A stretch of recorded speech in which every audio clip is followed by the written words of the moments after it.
বাবা হার না মানা এক যোদ্ধা। বাবা সেই বটবৃক্ষ যার ছায়াতলে আগলে থাকে সন্তানরা। পরিবারের সবাইকে একটু স্বস্তি দিতে বাবারা কখনো কখনো বেছে নেন দুর্ভোগের জীবন, যা বয়ে বেড়াতে হয় শেষ নিঃশ্বাস পর্যন্ত। তেমনই এক বাবা ওহিদুর রহমান, যিনি ৭৩ বছর বয়সেও পানি টানছেন জীবিকার তাগিদে।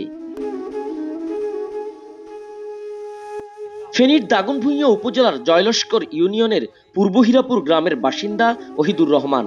বয়সের ভারে নুয়ে যাওয়া শরীর নিয়েই পেটের দায়ে খাটতে হচ্ছে অমানবিক খাটুনি। ফেনী শহরের ব্যস্ততম সড়ক ট্রাঙ্ক রোডে গেলেই দেখা মিলবে বৃদ্ধ এই বাবার। কাঁধে ২৪ লিটারের ২ ড্রাম পানি নিয়ে কাপা কাপা পায়ে হেঁটে তা পৌঁছে দিচ্ছেন বিভিন্ন চায়ের দোকান এবং হোটেলে। বৃদ্ধ ওহিদুরের পানির ড্রাম কাঁধে হাঁপিয়ে হাঁপিয়ে হেঁটে যাওয়ার দৃশ্যটি যে কাউকে কাঁদাবে। মাত্র ২০ টাকার বিনিময়ে পানিগুলো দোকানে পৌঁছে দিতে মাঝে মাঝে তাকে হাঁটতে হয় আধা কিলোমিটারেরও অধিক রাস্তা। শেষ বয়সে একটু শান্তিতে থাকতে সহযোগিতা চেয়েছেন বিত্তবানদের।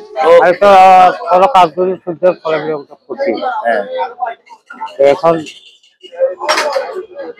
আবার খোঁজ খবর লাগে আমি এইভাবে চলে। ঠিক আছে ২ লিটার আর ২০ লিটার ২০ লিটার সব তো দুর্বল করে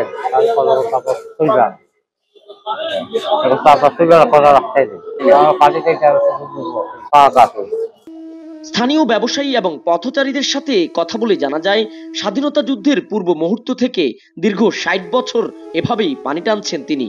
কিন্তু বিধাতার নির্মম পরিহাস, এত বছরের কঠোর পরিশ্রমেও বদলায়নি তার ভাগ্য। যে ওহিদুর রহমান, উনি স্বাধীনতা যুদ্ধের পূর্ব মুহূর্ত থেকে দিঘির পাড়ে পানি টানে, ফেনী বাজারে বিভিন্ন জায়গায় পানি দেয়।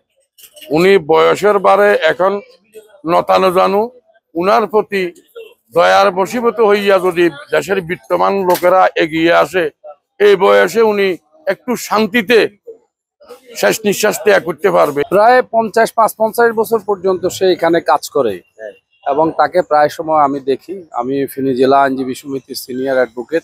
এই বয়সের মানুষকে আসলে বিত্তবানদের সাহায্য সহযোগিতা করা উচিত, কারণ এই মুহূর্তে তার যে বয়স, এই বয়সে তার কাজ করার মতো সেই সক্ষমতা নাই। এখন রাষ্ট্র এবং বিত্তবানদের মানবিক দিক থেকে বিবেচনা করে গরিব মানুষের পাশে দাঁড়ানো উচিত। ফেনী দিঘির পাড়ে আমরা দেখতে পাই সাধারণত কলেজ যাওয়ার পথে ওহিদুর রহমান কাকা নামে সকলেরই পরিচিত। তিনি ৬০ বছরের অধিক সময় ধরে এই রাস্তাগুলোতে পানি নিয়ে দোকানগুলোতে পানিগুলো সরবরাহ করে থাকে। ওনার জীবনের ৬০ বছর বয়স, অর্থাৎ একাধিক বয়স কিন্তু উনি পার করে দিয়েছে এই পানি টানার পিছনে। ওনার এই মুহূর্তে পানিগুলো টানাটানি নিতেও ওনার অনেক কষ্ট হয়। তো এই মুহূর্তে সমাজে যারা বিত্তবানরা রয়েছে এবং যারা সামাজিক সংগঠন, এনজিও সংগঠনগুলো রয়েছে, যদি ওনার পাশে দাঁড়ানো হয়, এই বয়সে কিন্তু উনি শান্তিতে যে বসবাস করার যে সুযোগ সুবিধা সেটি উনি ফিরে পাবে। ওহিদুর রহমানের মতো এমন হাজারো বাবার গল্প থেকে যায় আড়ালে। হাজার কষ্টের পরও বাবারা সেগুলো বলে না কাউকে, কারণ বাবারা নিজে কাঁদেই সন্তানদের হাসাতে। তবে কোনো কোনো সন্তানের কানে পৌঁছায় না বাবাদের সেই নীরব কান্না। Tanvir Chowdhury, Bangla vision digital, Feni.